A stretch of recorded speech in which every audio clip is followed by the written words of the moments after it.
Buenas tardes a todos. Buenas tardes. Antes que nada, desde la organización queremos pedir disculpas porque hay mucha gente que ha tenido que esperar, hay mucha gente que no ha podido entrar, pero la personalidad, la relevancia, lo mediático del personaje así conduce a que se produzcan estas cosas. Excelentísimo presidente de la República de Uruguay, Pepe Mújica, como le gusta a él que le llamen. Excelentísima doña Lucía Topolansky, vicepresidenta de la República de Uruguay, esposa y compañera. Excelentísimo señor alcalde de la ciudad, don Joan Ribó. Honorable conseller de Educación, Cultura, Investigación y Deporte, don Vicent Marsá. Autoridades, presidente del Consejo Valenciano de Abogados, don Antonio Esteban, presidente de la Fundación por la Justicia, don José María Tomás, patronos de la Fundación por la Justicia, miembros del Consejo Valenciano y del Colegio de Abogados, señoras y señores, queridos amigos.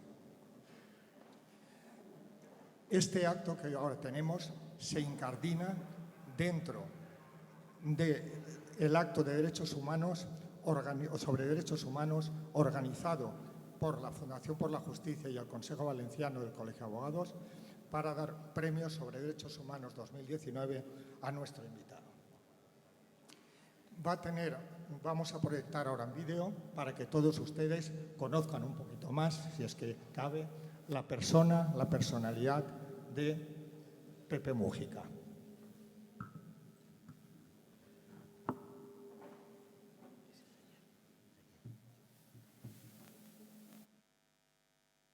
¿Qué es ser feliz? Es precisamente darse cuenta que ese milagro de vivir se llena y tener el coraje de cantar de mañana como hacen los pájaros cuando amanece, que agradecen a la vida y después salen. Ser libre significa tomar la decisión de usar el tiempo de nuestra vida en lo que se nos ocurre, sin perjudicar a otros. Porque es una palabra linda, la libertad, pero media queda en el aire de las cosas abstractas, sin intercambio, sin amigos, sin querer, sin relaciones afectivas. La vida no puede ser nunca feliz. Derrotados son solo aquellos que bajan los brazos y se entregan. La vida te puede dar 1000 tropezones en todos los órdenes. En el amor, en el trabajo, en la aventura de lo que estás pensando, en los sueños que pensás concretar. Pero 1 y 1000 veces estás hecho con fuerza para volverte a levantar y volver a empezar. Porque lo importante es el camino. El odio es ciego. La ventaja que tiene el amor que construye, el odio termina destruyendo. Una cosa es la bronca, la rabia que se pueden agarrar en cualquier vuelta de la esquina cuando hay una injusticia. Pero no vivan cultivando el odio, como dando vuelta alrededor de una columna. Eso no construye. La irreverencia de mirarse en el espejo y comprometerse con la realidad. Para eso se puede ser joven, viejo, mediano. No hay que dividir el mundo en hombres, mujeres, negros, amarillos. No, hay que dividirlo en 2 sectores, los que se comprometen y los que no se comprometen. Si no podemos cambiar el mundo, y no es fácil cambiar el mundo, yo me metí en ese sueño y me costó 14, 15 años de cana.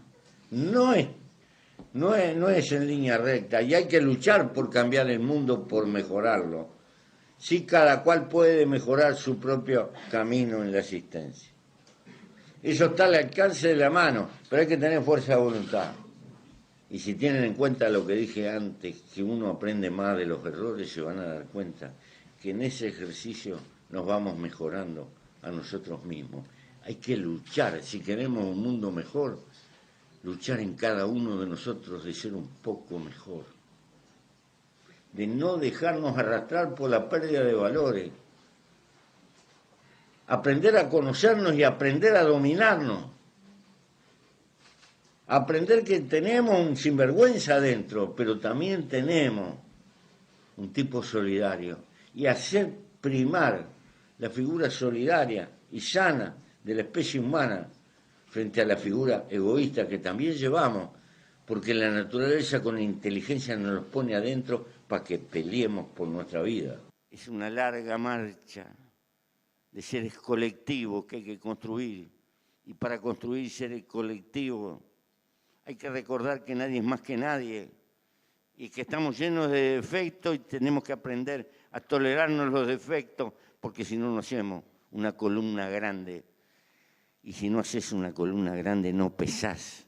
Podrás gargantear en los boliches, decir lo que quieras, pero no jodés a nadie, porque en definitiva hay que poner en masa al servicio de las causas.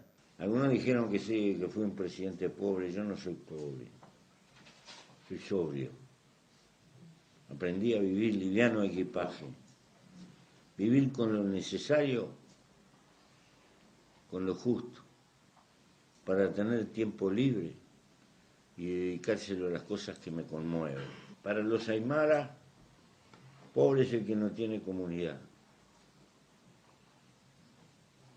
Y yo cada vez tengo más comunidad, tengo más amigos en el mundo. Cada vez estoy menos solo. Y esa es la mayor riqueza que se puede tener en la vida. Es la hermosura de vivir al tope, de querer la vida en cualquier circunstancia y luchar por ella e intentar transmitirla. Porque la vida no es solo recibir, es antes que nada dar algo de lo que tenemos y por jodido que estés, siempre tenés algo para darle a los demás. Por eso, mis queridos, la lucha de los derechos humanos no se termina nunca, ni es tampoco la misma. También está sometida al devenir histórico y a los cambios de la sociedad.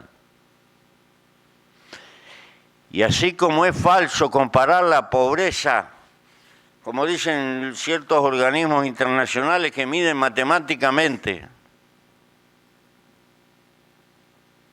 que hay mucho menos pobres y no tienen en cuenta que el mundo está mucho más rico y que la pobreza y la riqueza son conceptos históricos y sociales que no se puede comparar una época con otra. Y ayer lo decía, un faraón podía mover 300.000 personas durante 20 años para hacerse una tumba, pero no podía tener una heladera, no podía tener un televisor. Es decir, el concepto de pobreza y de riqueza es histórico y es social. Hay que comparar en el momento histórico y en cada escenario. Probablemente un pobre de una ciudad como Nueva York o San Francisco tiene un auto parado en la puerta y tiene un televisor, cosa que no podía tener el más rico del mundo hace 150 años. Pero no por eso deja de ser pobre en el contexto del tiempo que le toca vivir. ¿Qué sería el mundo sin árboles y pájaros? ¿Y qué sería la vida humana sin afectos? ¿Qué sentido tiene vivir si no sientes? Si no hay cosas que te sacuden, si la piel no se te pone como carne de gallina,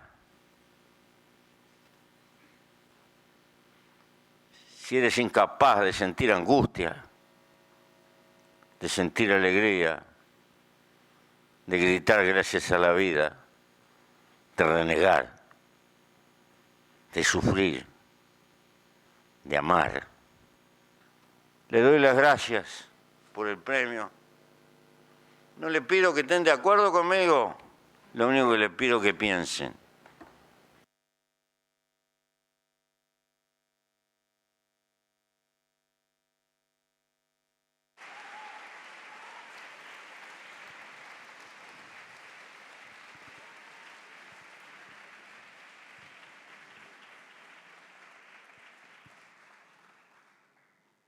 Con posterioridad les explicaré a todos ustedes cuál va a ser el formato del coloquio. Ahora voy a dar la palabra al excelentísimo señor alcalde del Ayuntamiento de Valencia, don Joan Ribó.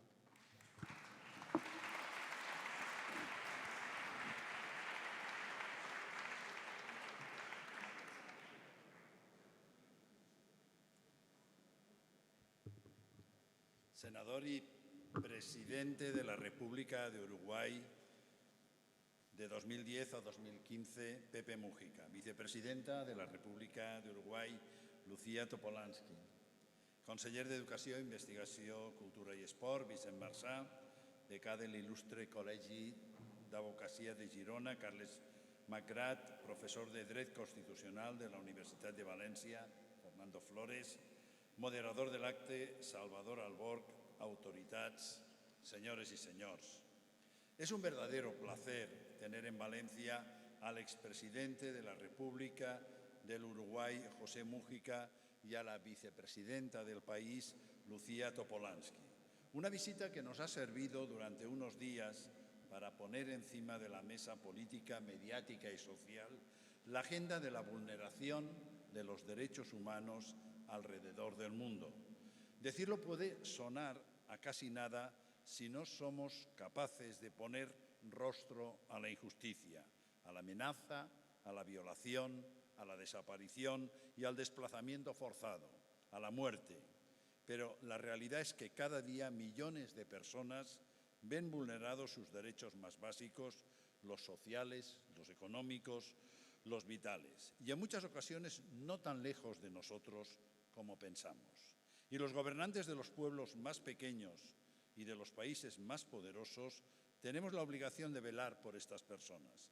Al fin y al cabo, como ya expresó Eleanor Roosevelt, la Declaración Universal de los Derechos Humanos no es un tratado, ni un acuerdo internacional, no es de obligado cumplimiento, sino un pacto de fe entre los pueblos de Naciones Unidas. Tenemos no solo la obligación, sino sobre todo la necesidad de cumplir y hacer cumplir los derechos humanos en cada rincón del planeta, sin dejar de lado aquellos derechos vinculados al medio ambiente, como son el derecho a respirar un aire limpio, al agua potable, a una alimentación sana, a un clima estable, a una biodiversidad próspera y a unos ecosistemas saludables. Un compromiso plenamente de actualidad que los gobernantes estamos obligados a atender. La presencia de José Mújica estos días en Valencia debe hacer recordárnoslo, que no sea algo pasajero porque nos va la vida en ello.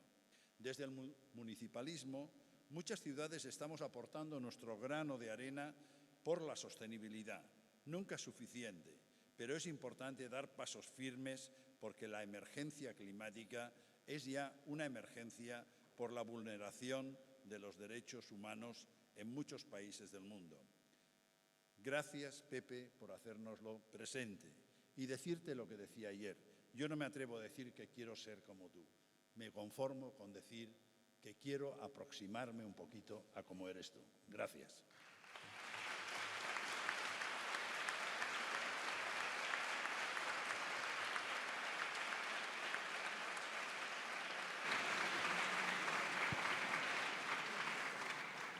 Tiene la palabra el honorable conseller de Educación, Cultura, Investigación y Deporte, don Vicent Marçà.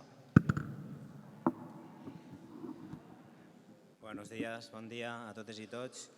Simplemente las palabras para agradecer a tantísima gente que ha llegado hoy aquí y que ha querido estar junto a Pepe Mújica, presidente del Uruguay, expresidente del Uruguay, y a tantísima gente implicada en los derechos sociales, derechos humanos del conjunto de la ciudadanía. Simplemente agradecer el trabajo hecho por todos los que han hecho posible que pueda llegar hoy aquí y que lo esté entre nosotros para poderle escuchar.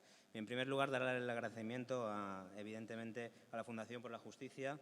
Creo que debe ser de así. Está haciendo un grandísimo trabajo para construir un poder judicial cada vez más transparente y despolitizado, y buena muestra de ello también el premio que ayer se le otorgó a Pepe Mújica por los derechos humanos de 2019. También a la gente de la cultura, en general, los espacios de cultura son también para estas cosas, para la reflexión, para la crítica, para la reflexión conjunta. Y precisamente por eso queríamos que fuera un espacio cultural el que acogiera esta charla. Y evidentemente a Pepe Mújica, también a Lucía Topolansky por estar hoy aquí entre nosotros. Miren, simplemente voy a presentar, aunque la mayoría de ellos no necesitan presentación, a las personas que forman de esta mesa de diálogo. Pero sí que me gustaría empezar por Lucía Topolansky.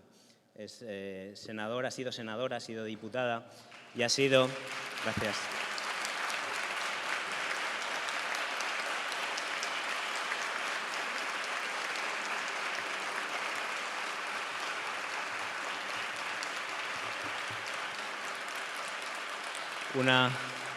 Una luchadora incansable, más de 17 años de diputada y senadora por Montevideo, y que ha estado luchando por todas y todos nosotros, desde el Uruguay, pero por todas y todos los que estamos hoy aquí. Así que muchísimas gracias, Lucía, por acompañarnos hoy también y por toda tu lucha de tantos años. Muchísimas gracias.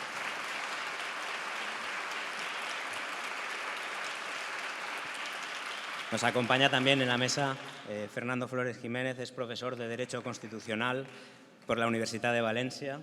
Ha estado ocupando diversos cargos de gran responsabilidad gubernamental, desde el director de gabinete de la Secretaría de Estado de Justicia durante la primera legislatura de José Luis Rodríguez Zapatero, o también como secretario general técnico en el Ministerio de Presidencia. Y me gustaría destacar también no solo su trayectoria política y académica, sino también su trayectoria política social, de reivindicación cívica. Es una de las personas que ha estado formando parte de la plataforma Salveme Cabañal, y gracias a esa lucha esta ciudad también es mejor. Por tanto, gracias, Fernando Flores, por su trabajo. También presentar a Carles Macrach i Prujà, es el abogado y fundador de la Asociación Humanitaria Liberpress, que desde 1999 concede anualmente premios a diferentes profesionales de las artes, de las letras, la cultura, y que han destacado precisamente por estar con sus trayectorias solidarias, humanitarias e independientes. Colabora con muchísimas revistas literarias, es asesor también de la editorial catalana Llibres del Segle y es desde 2010 el degà de l'il·lustre Col·legi d'Advocats de Girona. Moltes gràcies també per acompanyar-nos avui ací. Y evidentemente me quedan dos personas y ya terminamos la presentación, pero evidentemente José Alberto Mújica Cordano. Pepe Mújica, no necesitaría mucha presentación, ya todos ustedes lo conocen y evidentemente han venido precisamente a escucharle a él. Sí que me gustaría decir dos cosas. Pepe Mújica, que creo que a pesar de él se ha hecho tan famoso, porque no creo que no le gustaría ser tanto, sigue viviendo como ha vivido toda la vida y eso le ha hecho ser famoso. Y precisamente creo que ese es un señal de que el sistema no funciona, porque vivir como has vivido toda la vida siendo presidente debería ser una cosa normal, pero no lo es y por eso ha sido famoso, por su coherencia, por su humildad. Creo que es un honor tenerlo aquí. Y no solo eso, sino que mucha gente le ha regalado, yo no sé si positivamente o no, con el apodo del presidente pobre. Puede ser que sea pobre, sí, pobre en lo que todas las personas deberían ser pobres. Pobre en codicia, pobre en ambición materialista, pobre en odio, pobre en vileza. Pero un presidente rico, riquísimo, riquísimo en lo que detestan las multinacionales.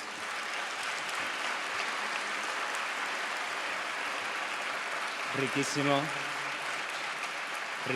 en la lucha, riquísimo en internacionalismo, en solidaridad, en justicia. Por eso es un placer hoy tenerlo aquí y un privilegio que nos pueda dirigir sus palabras. Y por último, modera esta mesa una persona que ha hecho posible que esté hoy aquí, tanto Lucía como Pepe Mújica, que es ni más ni menos que Salvador Alborch, un prestigioso notario de la ciudad de Valencia y patrono de la fundación que nos reúne hoy aquí, la Fundación por la Justicia. Así que muchísimas gracias a todos y todas. Esta es vuestra casa. Benvinguts siga aquí a esa casa bé. La cultura es eso, la cultura es crítica. Así que seamos cultos y críticos para poder escuchar sus palabras y aprender. Gracias.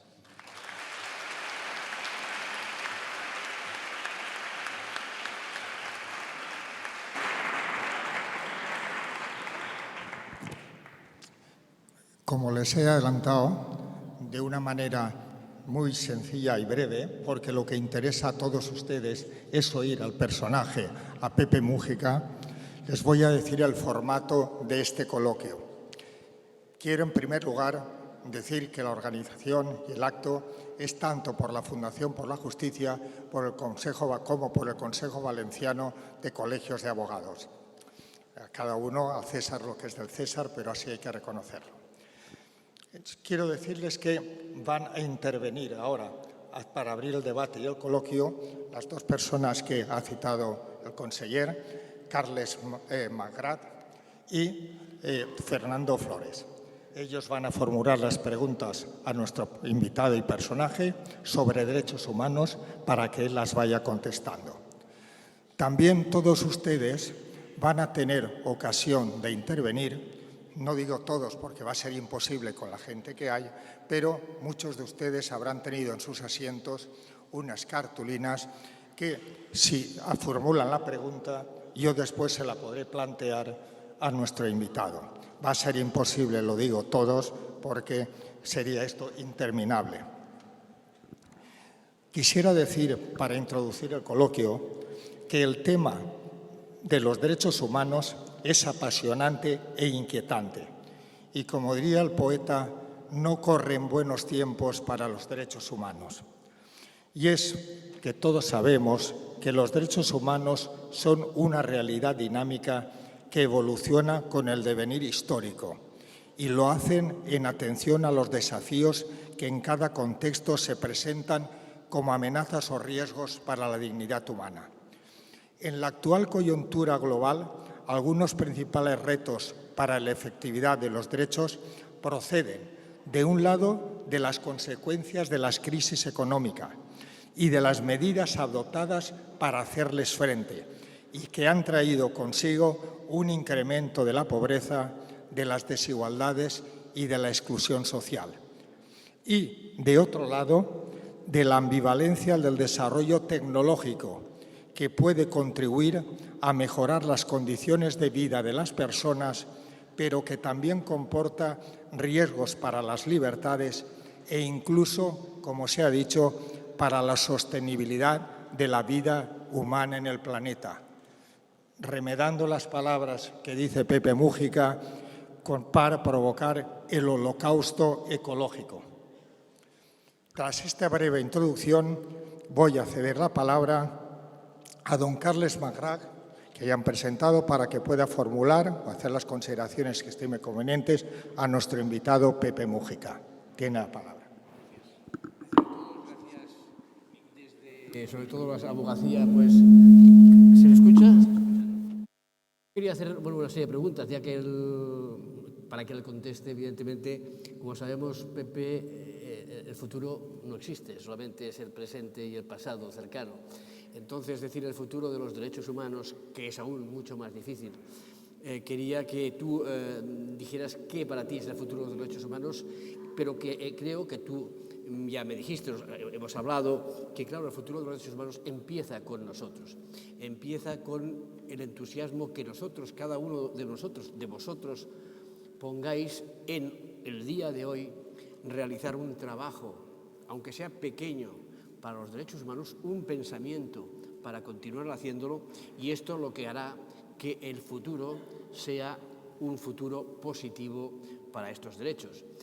Por tanto, la pregunta básica, ¿cómo ves tú el futuro? Si consideras realmente que hay un futuro ahora, pero creo que has dicho que se debe trabajar desde hoy y desde cada casa, desde cada corazón, desde cada persona que es un poco sinvergüenza, como has dicho, pero también es una persona solidaria, y tú que has sido un maestro en hacerlo durante toda la vida, pues que pudieras explicar qué es ese futuro o cómo ves tú ese futuro de los derechos humanos. ¿Me toca a mí? Sí.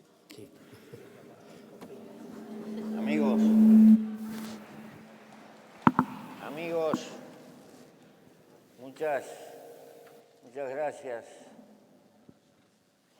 por el afecto que en estos días este pedazo de España me ha deparado. Un abrazo. Un abrazo a América Latina, que está aquí presente. a los compatriotas de mi patria chica y a mis compatriotas de la patria grande. Porque es bueno que recordemos que hicimos muchos países, pero la patria común todavía está esperando.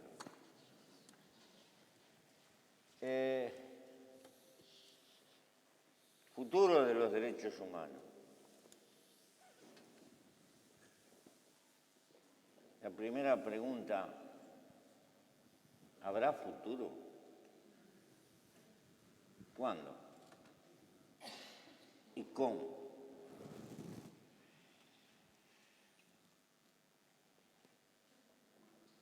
Yo no tengo respuesta, pero es una pregunta que hay que hacérsela. Porque paradójicamente, la grandeza de la civilización humana en estos últimos 300 años de historia, las mismas herramientas que han hecho posible un progreso material fantástico, técnico y científico, las mismas razones que crearon las condiciones para domesticar la ciencia y ponerla al servicio de la productividad atrás de la esperanza de la ganancia. Y crearon esta era industrial que nos ha regalado 40 años más de vida de promedio, no es poca cosa.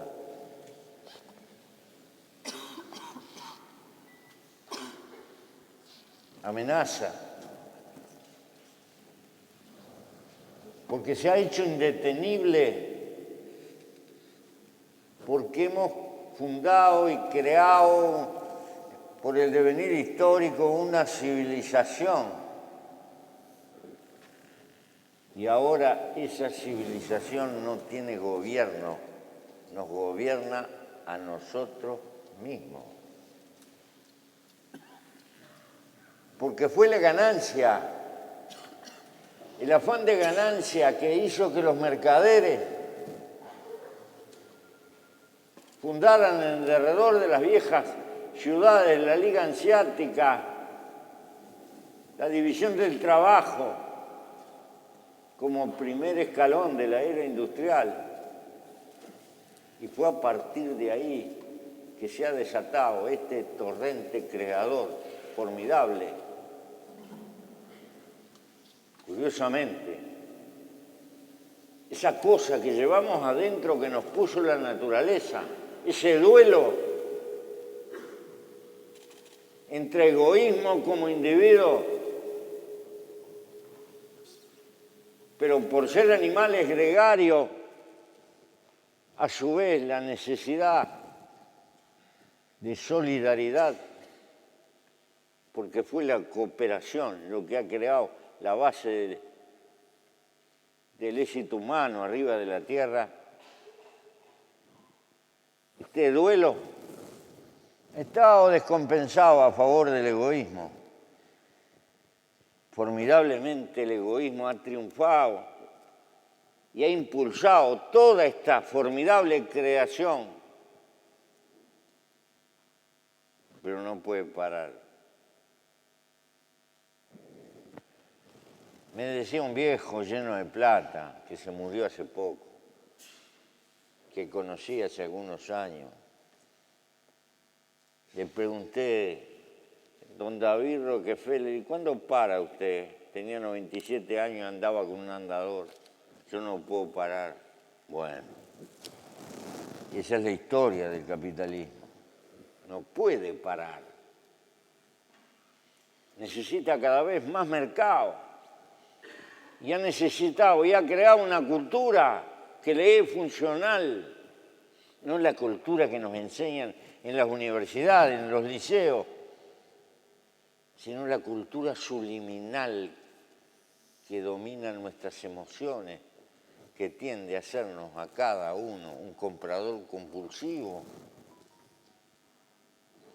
porque necesita que dediquemos el tiempo de nuestra vida a satisfacer el mercado, la nueva religión. Y como no para, y se ha multiplicado y está conquistando toda la tierra, hasta los pueblos primitivos, hasta los que ayer decían que iban a ser socialistas, y son unos consumidores a dos carrillos. Bueno, se ha impuesto y estamos inmersos en esa cultura. Es muy fácil criticarla, pero es tan fuerte, tan evidente que tenemos que empezar por reconocer que estamos sumergidos como en una gigantesca telaraña. Y mi historia personal me enseñó una cosa. Yo pertenezco a una generación que soñó con cambiar el mundo porque íbamos a cambiar las relaciones de producción y distribución y por lo tanto íbamos a tener una humanidad mejor. Ingenuo de nosotros. Porque es más fácil tener un cambio material que un cambio cultural. Lo más fuerte es ese templo de sentimiento que se ha ido creando. Así como en la Edad Media estaban empapados de que esto era, que la vida era un valle de lágrimas y había que portarse lo mejor posible porque la felicidad estaba en la otra vida. Y así de rebote no cuestionabas al señor feudal ni nada por el estilo. Agachabas el lomo y estabas sometido como siervo. Y eso funcionó. Funcionó bastante bien. En esta etapa la felicidad está en seguir pagando las cuentas del fin de mes y comprar más y contraer nuevas cuentas. Y cambiar el televisor y el teléfono, por favor, que salió uno nuevo, es más eficiente. Y si me quedo atrás, y hay que estar enchufado, conectado, y dale que es tarde. Y yo no quiero que a mi hijo le falte nada, pero le faltás vos, porque no tenés tiempo. Tenés tanta cuenta que pagar que tenés que trabajar, inventar trabajo. Y cuando los trabajadores consiguen una conquista, 6 horas de trabajo, como los de la salud en mi país, se consiguen 2 trabajos y trabajan más que antes. Adiós 8 horas y adiós reliquia. Es decir, si queremos acortar, no, porque la presión cultural de la sociedad en la que estamos inmersa es mayor. Y bien, como considero que el primer derecho humano requiere primero definir, venimos de la nada, de no ser, y hay un milagro que nos permite nacer. Tienes que hacerte esa pregunta, ¿por qué te tocó a ti si había 40 millones de probabilidades que le tocara a otro? Pero después de haber nacido, recordar que tienes un infinito por delante de no ser, de irte. Es decir, hay un milagro que se llama vida, que es tu única y definitiva oportunidad. Y tienes que hacerte esta pregunta. ¿Cuál es la causa de tu vida? ¿Para qué vives? Si vives para pagar cuentas, si vives para vivir, si vives para sufrir, si vives para algo. Y acá viene una cosa, yo no hago apología de la pobreza, lo que hago apología de aprender a vivir con lo necesario y tener tiempo, sencillamente, tiempo libre para gastarlo en lo que se te antoje sin joder a otro, y a eso le llamo libertad.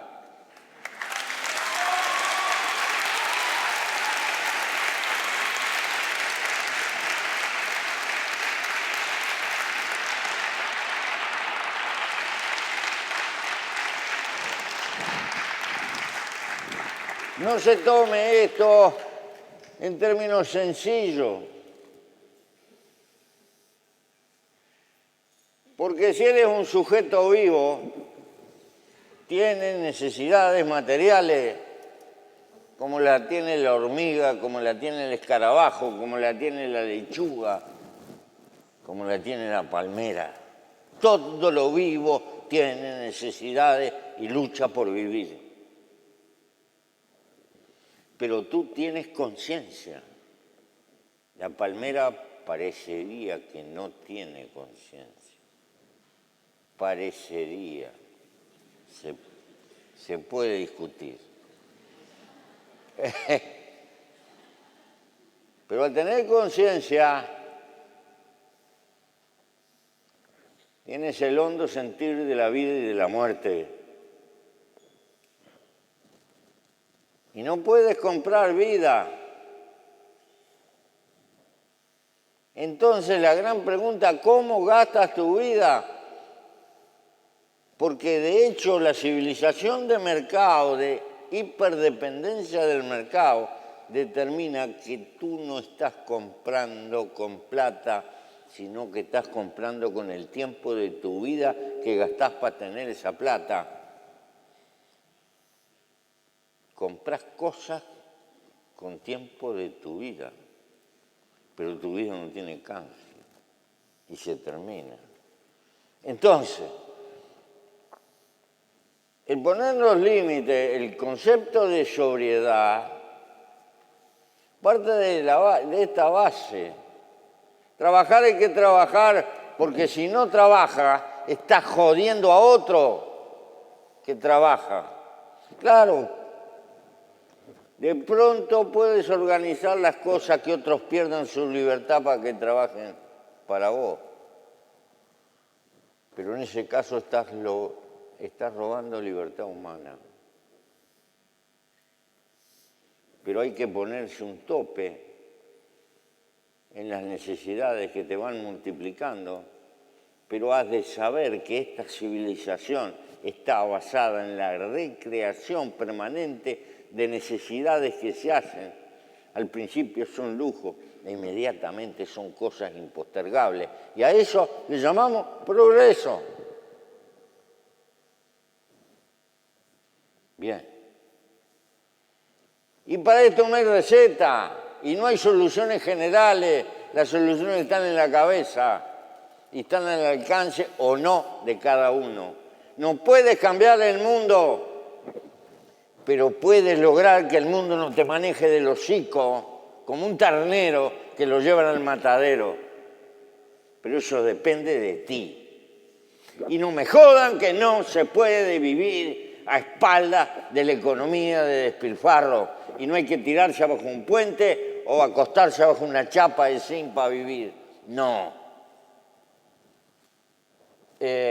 Porque si no estamos siempre endilgándole a otro y no se puede, y esto es imposible. Y pienso que lo que más se puede. Bien, es una manera de pensar, pero vivo como pienso. Y no paso...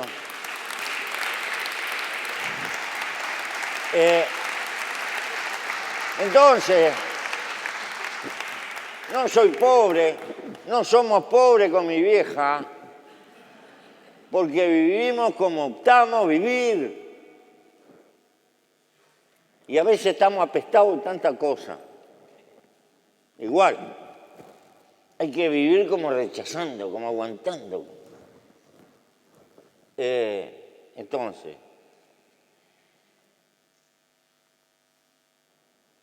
pero las generaciones que vienen tienen dos tragedias por delante.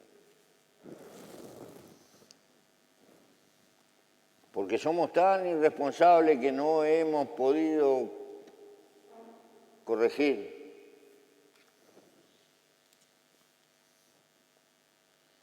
Los defectos de esta formidable civilización que no puede parar, que se parece a aquel campesino de la Edad Media que había encontrado una fórmula mágica de una pala que daba vuelta a tierra sola, pero no tenía la magia para pararla y la pala empezó a dar vuelta a tierra. Esto es la imagen de nuestra civilización. No puede parar, tiene que seguir construyendo cosas. ¿Y cómo se va a parar la fábrica que hace bolsa de nylon? Y los trabajadores, y el capital que hay inverso. ¿Y cómo se va a parar la renovación de los teléfonos? Que hay que competir. Y tiene que competir esta empresa con la otra y pim, pum, pa. Y es la competencia lo que lleva al triunfo del hombre, porque cada vez vamos mejorando, aunque hagamos cada vez más porquería y multipliquemos los kilos de basura y llenemos el mar de mugre y después no sabemos lo que vamos a hacer. Vaya animal disparatado. Y es como las grandes ciudades, el interés inmobiliario empieza a hacer crecer el monstruo. Los terrenos valen pila, después hay que ir para arriba, llevar el agua para arriba, la escalera para arriba, todo para arriba y todo complicado y caro. Y después, como hay mucho tráfico, precisamos muchos autos, pero después hay tantos autos que no podemos pasar y cogerá por abajo y poner por arriba y después lugares para guardar. Y no se puede, y cada vez peor. Y sobra espacio por todos lados. Las ciudades podrían ser racionales, intercomunicadas por una vía férrea. Ir a trabajar en bicicleta tranquilamente, con una medida racional. Pero ¿quién planifica la ganancia de la inversión inmobiliaria? ¿Quién le pone cascabel al gato? Compañero, amigo, en algún momento lo dije, hay crisis ecológica y peligro ecológico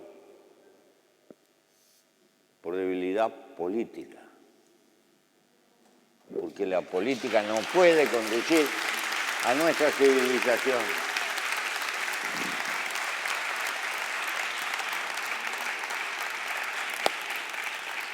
Porque hay cosas que son alentadoras, por un lado, la inteligencia artificial, macanudo. Estuve por ahí en Japón, había una fábrica de lechuga, era un espectáculo.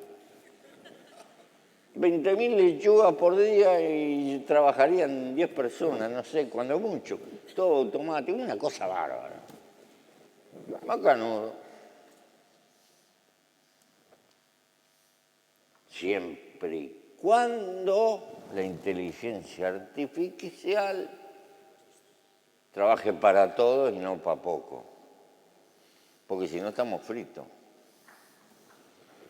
Y eso será parte de los derechos, de la lucha por los derechos humanos, porque la inteligencia artificial no va a ir al supermercado a comprar y se tranca la maroma. Así que habrá una formidable lucha por el reparto. Tal vez desaparecerán los cajeros, pero las máquinas automáticas tendrán que pagar seguridad social y algo, porque si no, ¿cómo las bancamos?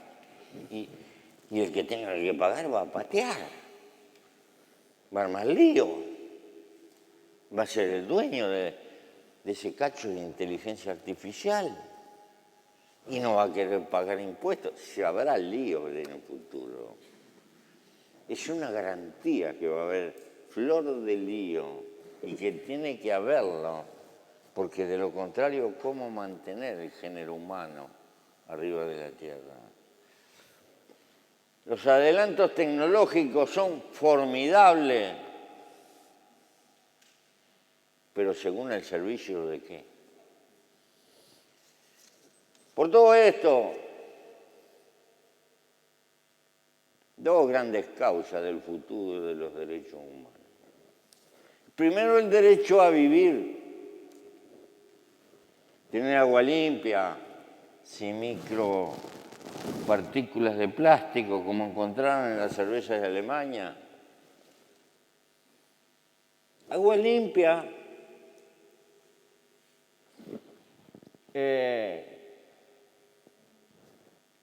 tener comida segura, techo seguro, lo elemental.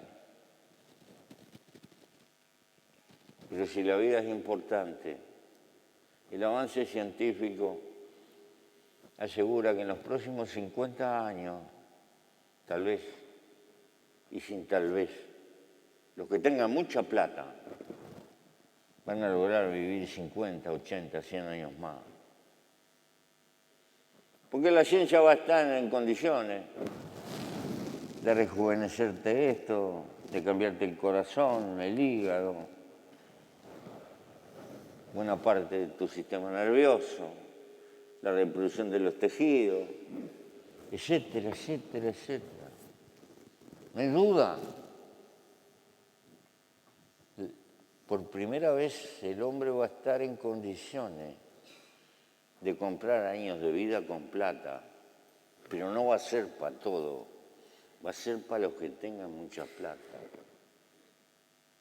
Y habrá que luchar por que ese derecho sea común y compartido por la humanidad toda.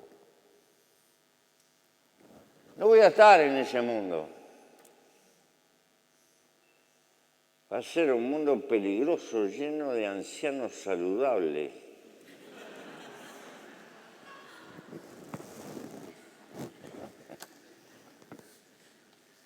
Más vale decirlo en sorna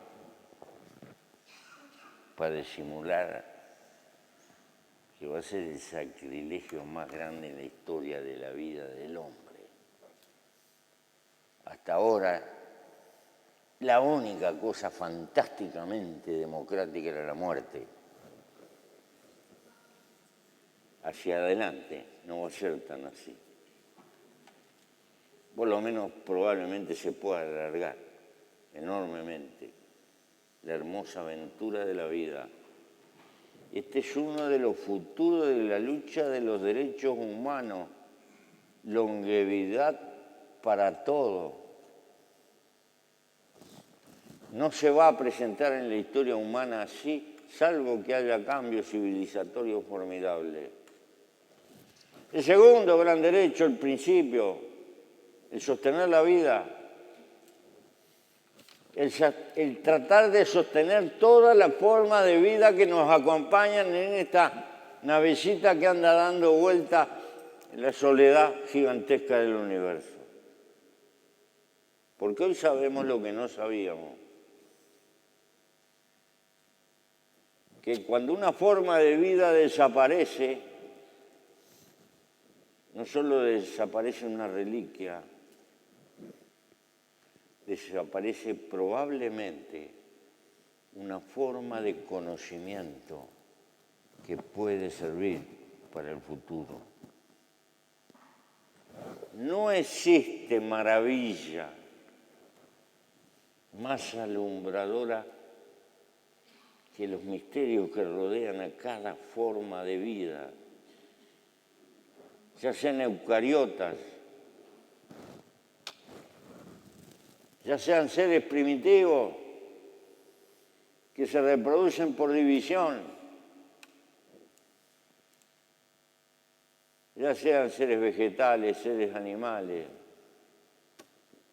etc. Cada forma de vida es un tesoro en materia de conocimiento.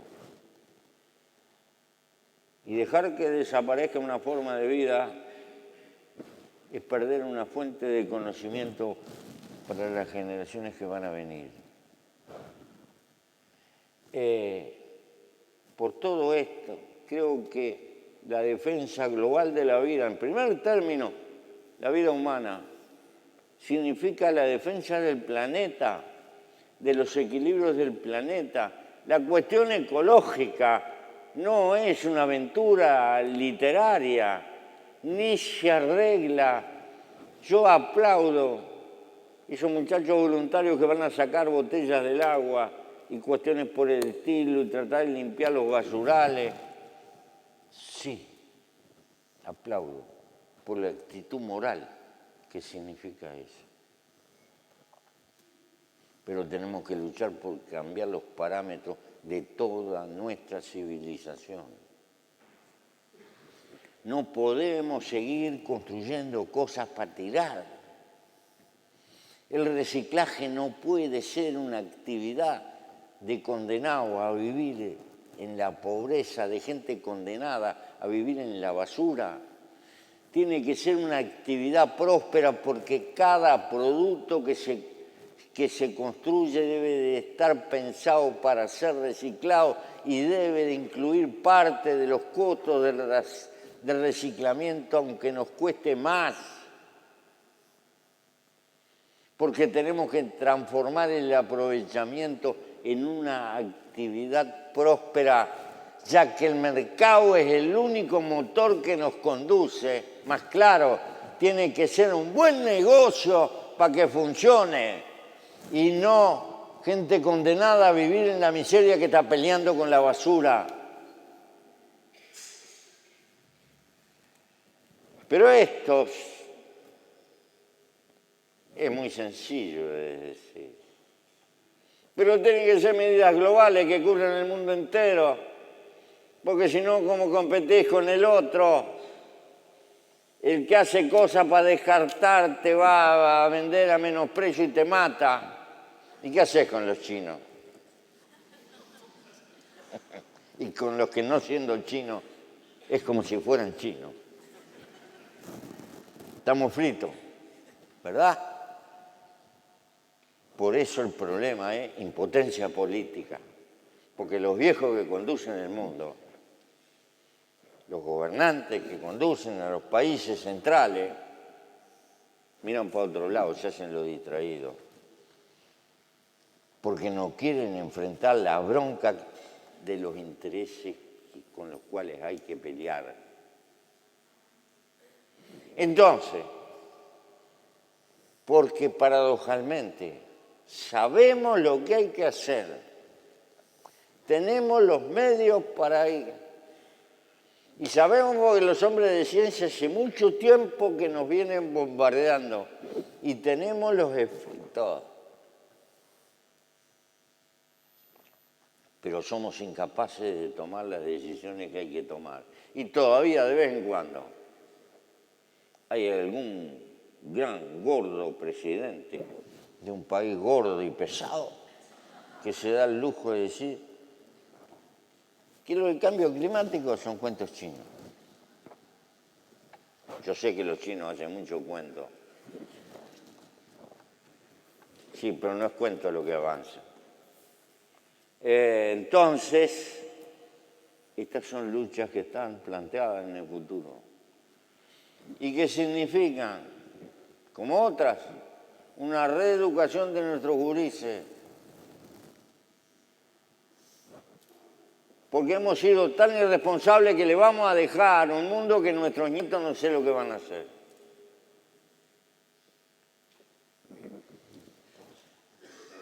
Y tenemos que aprender de nuestra propia debilidad y de nuestros defectos.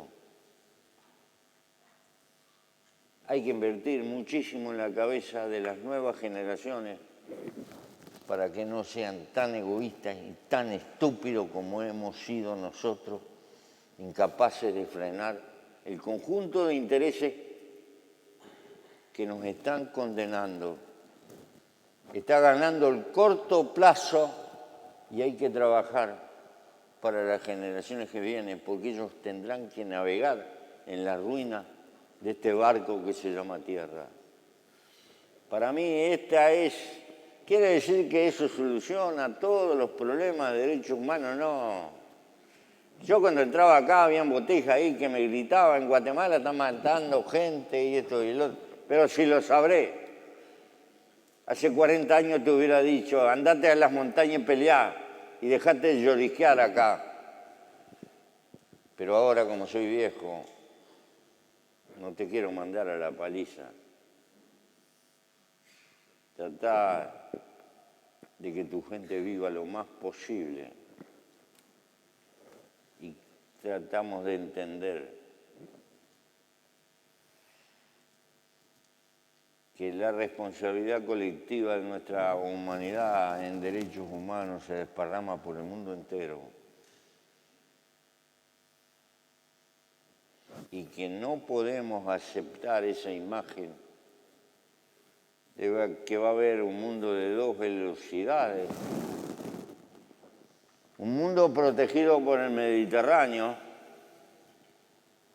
o por el muro en el río Bravo, y los del otro lado que se arreglen como puedan. Porque no va a ser así, porque en los próximos 50 años África es la mitad de la humanidad. Y la desgracia de África es la desgracia de todo.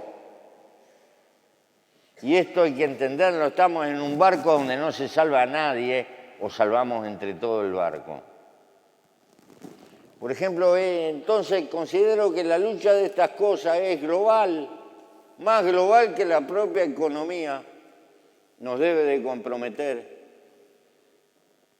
Y que es posible una humanidad mejor y un mundo que se pueda mantener equilibrado, pero que no está laudado. Que será posible si hay voluntad humana organizada, capaz de enderezar la dirección del barco, o no. La sobrevivencia del sapiens en el futuro no es un regalo de los dioses o un automatismo de la naturaleza. Depende de sí mismo como especie que utilice su capacidad a favor de defender el capital colectivo, que significa el complejo de vida que está en la Tierra. Por lo tanto, globalmente la defensa de los derechos humanos no es una defensa abstracta, es en el fondo el resumen de defensa de la vida arriba de la Tierra. Y creo que es una causa hermosa para que gasten parte del tiempo de su vida las generaciones que vienen. En lugar de estar tan esclavizados, pagando cuentas por el mercado, tener una vida sobria y garantizarse tiempo para ablandarle la sordera a los gobiernos que no quieren entender que hay que cuidar el planeta. Hay 1000 formas que tienen los pueblos de luchar. Tiene el inconveniente que no da rentabilidad de inmediato.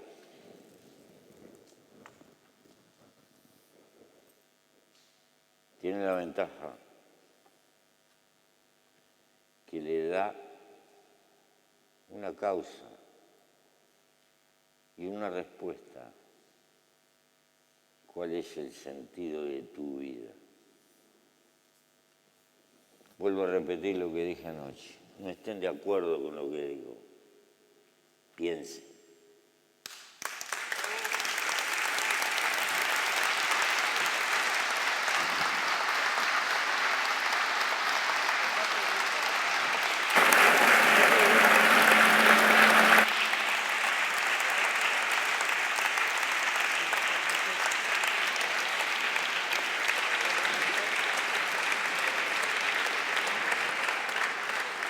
Pepe, si me permites, desde la mesa, Fernando Flórez te va a formular otra pregunta. Buenos días, buenas tardes.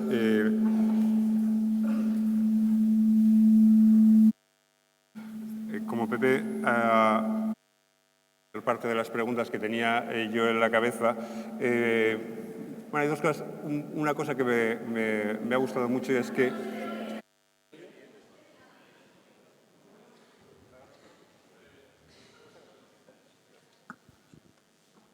A ver si no se acopla. Sí, gracias. Uno de los logros de la longevidad dicen que es que va a permitir, que ya ha permitido la proliferación de fases póstumas célebres y probablemente, ahora con lo que decía Pepe, lo que pienso es que si dentro de unos años los únicos que van a vivir 100 años más son ricos, al final lo que tendremos es frases célebres póstumas solo de ricos y eso será un mundo insoportable. Por lo tanto, ya solo por eso valdría la pena que el mundo fuera igualitario y que murieran de la misma manera los que tienen, los que no tienen, es decir, que fuéramos más iguales. Pero bueno, mi pregunta es una pregunta que utiliza una palabra que a lo mejor es poco hermosa, que es pragmatismo. La defensa de los derechos humanos exige eficacia. El resto acaban siendo palabras. Pepe lo ha dicho, soñar todos soñamos, y es bueno soñar, pero soñar también implica implicarse. Y ellos, Pepe y Lucía, han estado en organizaciones sociales, en partidos políticos, han estado y están en la actividad gubernamental. Y a mí lo que me gustaría es tu reflexión, Pepe, sobre el pragmatismo y en los derechos humanos. Es decir, bajar a tierra. Es decir, cuando hablamos de derechos humanos, en realidad, efectivamente, podemos saber lo que pasa en Guatemala, pero no podemos hacer directamente nada. Sí podemos hacer, pero estamos rodeados de necesidades de protección de derechos humanos muy cerca de nosotros.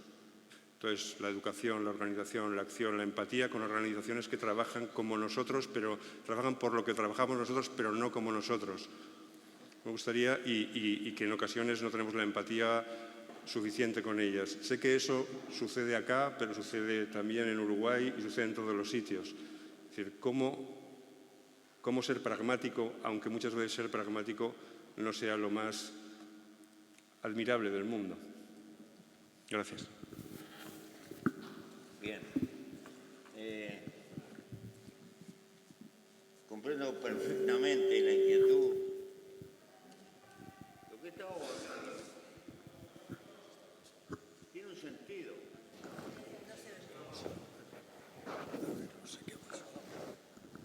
En realidad tiene un sentido lo que estaba intentando hablar. Y el sentido es multiplicar el esfuerzo de la organización de la sociedad civil. Todos podemos hacer algo. Todos podemos gastar un poco del tiempo de nuestra vida en el servicio, que significa procurar contribuir a superar dramas de postergación de derechos humanos que están por todas partes y a la vuelta de la esquina. Pero no se trata de ejercer una solidaridad por otros. En realidad lo debemos de hacer por nosotros mismos. Porque si no hay una lucha por mejorarnos en nuestro natural egoísmo, más claro, si no cambiás vos, no va a cambiar el mundo. Para que el mundo cambie, tenemos que cambiar también nosotros. ¿Por qué? Porque en todo esto hay un cambio de parámetros culturales. Si nos dejamos arrastrar por lo que heredamos, que solo me preocupa lo mío y para mí y para los míos y lo demás que reviente, vamos a seguir teniendo el mundo que tenemos. La empatía no es solo un sentimiento, eso puede ser un arranque. La empatía es una actitud natural de construcción de sociedad.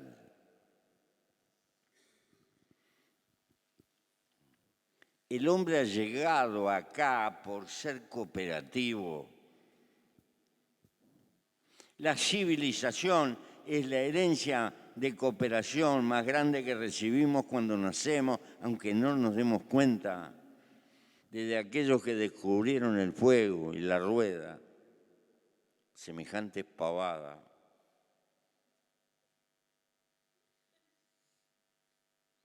A los que están trabajando hoy en la biología molecular o en descifrar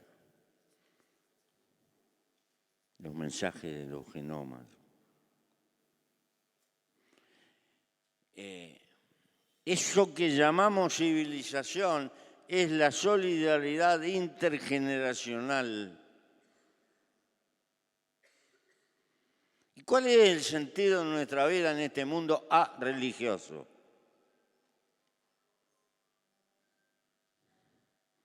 El sentido de nuestra vida es tratar de luchar, ya que no podemos sobrevivir, por dejar un mundo un poquito mejor que el que hemos recibido, pero hacerlo a conciencia. Y vuelvo a decir lo mismo, una cosa es vivir porque se nació y otra cosa, después de haber nacido, es darle una causa a la vida. Y creo que es una causa hermosa el servir en el renglón de los derechos humanos a la humanidad que nos rodea. ¿Que es suficiente que vamos a solucionar todos los problemas? No.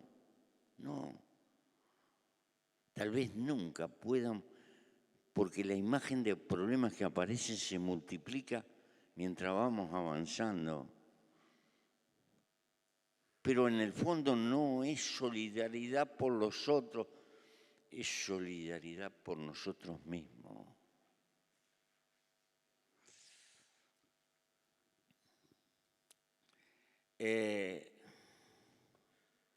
Porque la gente cree que es como cargar una cruz. Es un sacrificio. No es ningún sacrificio ni cargar ninguna cruz. La verdadera cruz es creerte que vas a mantener la juventud siempre. Y que te vas a escapar de la muerte, no se sabe por qué artilugio y algo. No, la vida se te está yendo. El problema es cómo la gastás y para qué la gastás. Y si la gastás para ser feliz o por obligación. Pero tenemos, los seres humanos, tenemos esa cosa que se llama conciencia, que te puede ayudar a vivir o te puede castigar. Acá hay mucha gente joven, pero algún día se tendrán que mirar en el espejo y hacerse la pregunta, ¿qué fue de mi vida? ¿Qué mierda he hecho en mi vida? ¿He servido para algo o no he servido para un carajo? Y es bueno que esa respuesta te ayude a darla a otro. Por eso, vuelvo a repetir, no estén de acuerdo conmigo, pero piensen. Yo sé que estas preguntas no se hacen. No tienen sport, no se cotizan estas preguntas. No dan rédito. Es más fácil criticar y tirar pelotazos y no dar salida. Yo considero que las salidas son difíciles y muy duras, pero son posibles y hay mucha gente que pone el hombro. Y vale la pena poner en esto por lo que está en juego. Al fin y al cabo, el Sapiens ha hecho barbaridades muy superiores a esto. Ha hecho cada desaguisado que no tiene contrafuerte. No es mayor sacrificio gastar una parte de la vida en servir en la causa de la solidaridad humana en los distintos rincones. Sí tendrán, si miran para un lado y para el otro. Y no me vengan a joder que están pobres, que tienen dificultades, que es imposible. Por jodido que esté, la vida me enseñó que siempre se le puede dar una mano a otro.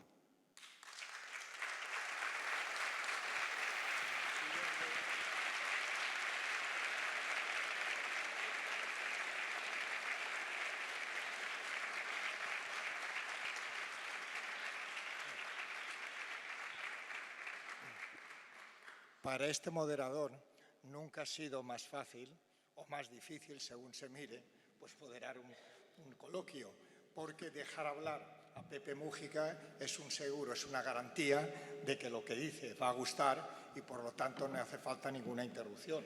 Solo falta que se le pregunte, él contesta a todo y por lo tanto es un placer escucarle, oírle y aprender.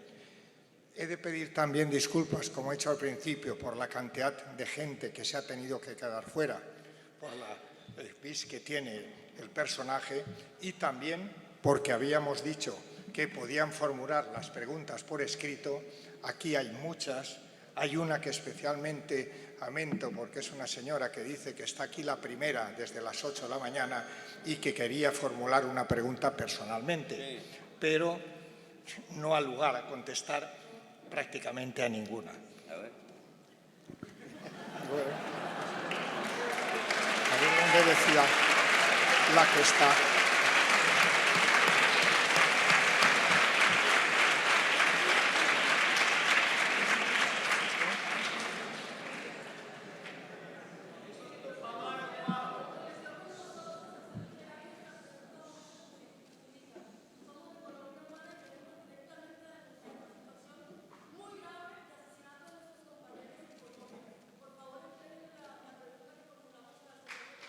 Bueno,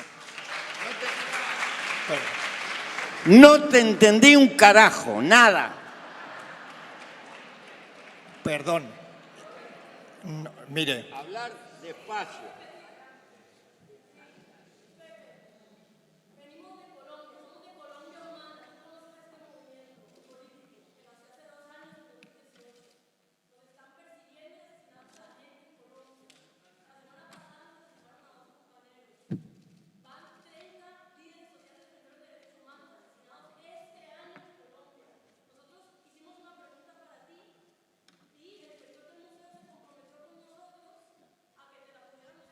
Escúchame. Aquí está lleno de causas de ese tipo. Yo sé perfectamente lo que pasó en Colombia. Gasté parte de mi vida tratando de convencer a la dirección de la FARC en La Habana. Gasté horas con el presidente Santos. Hice todo lo que pude. Y estoy en una comisión simbólica de garantía del cumplimiento de los acuerdos de paz. Pero hay intereses en Colombia que se han impuesto frente a la paz. No lo pueden arreglar nadie de los que están acá. Esto va a depender de ustedes, de los colombianos, en primer término. Y esta es una lucha que hay que darla en Colombia y en el pueblo colombiano.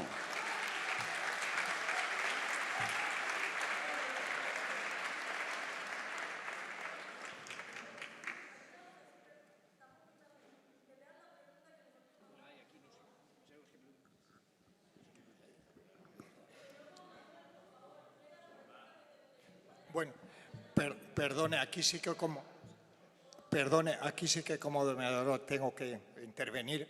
Es decir, si hubiera una pregunta sola, podría contestar, Pepe Múgica. Hay más de 40 preguntas, es imposible contestar a todas. Usted ha contestado, le ha preguntado, pero yo no puedo, estamos fuera de tiempo y por lo tanto, por respeto también a todo el mundo, no podemos hacer eso. Yo solamente le voy a conceder la palabra al señor Múgica para que tenga su despedida y pueda acabar. Yo le quiero decir a los compañeros,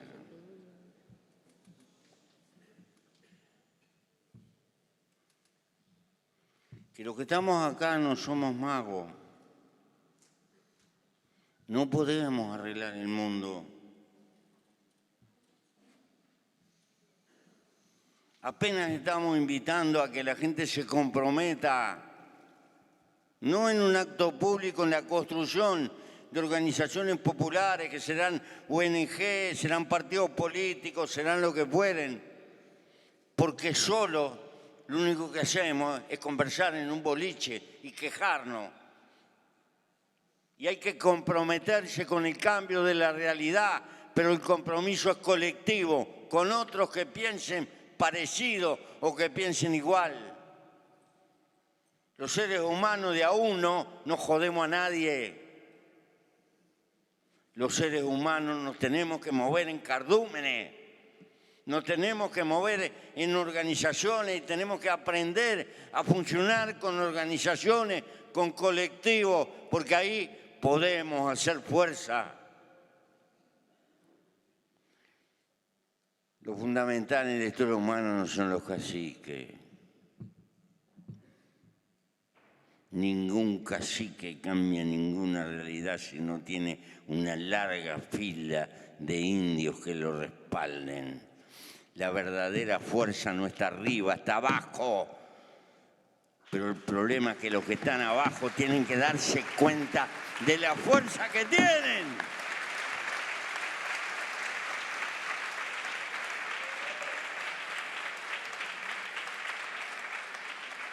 Cuando una parte importante de la gente abajo siente y se puede juntar y organizar, no hay obstáculo que los pueda parar. Las causas nobles necesitan mucha gente que se aglutine alrededor de ellas. Algunos viejos podemos gritar y relumbrar y todo lo que, pero no jodemos a nadie. Esto hay que entenderlo.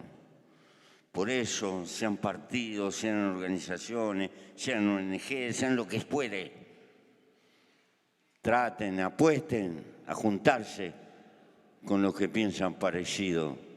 Pero para eso tienen que aprender a lidiar con los humanos defectos, porque aparece la vanidad, el interés, la pequeñez.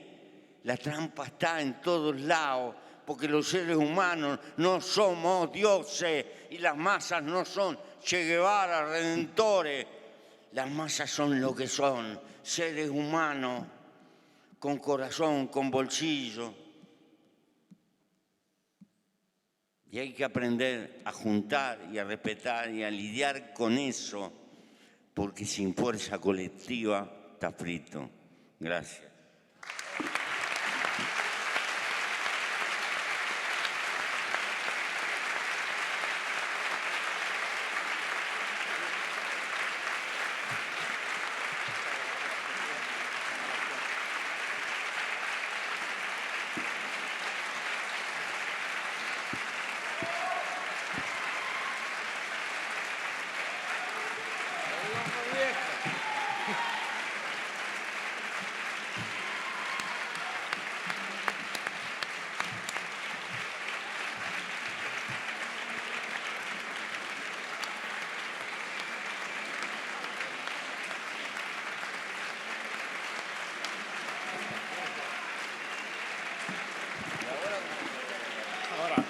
Por favor, solo para finalizar el acto, quiero decirle a Pepe Mujica y a Lucía que el pasado martes en la rueda de prensa dijeron que si alguna vez emigraban de su país, que la duda estaba entre venir a España o a Italia. Yo espero que después de estos 3 días de acogida, del cariño de la gente, del afecto mostrado y del respeto, que no tengan ninguna duda en cuál es el país que tienen que ir. Muchas gracias.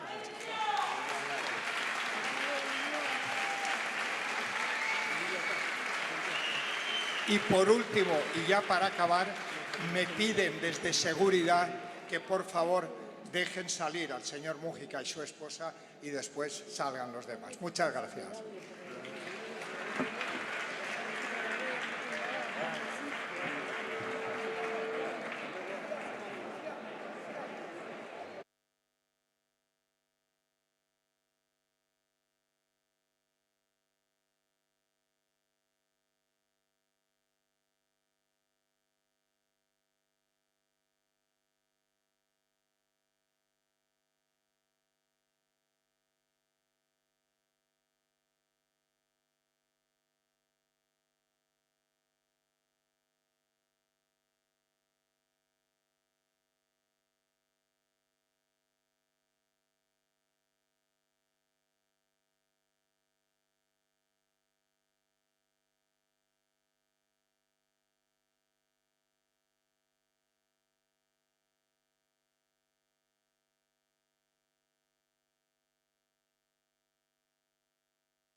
que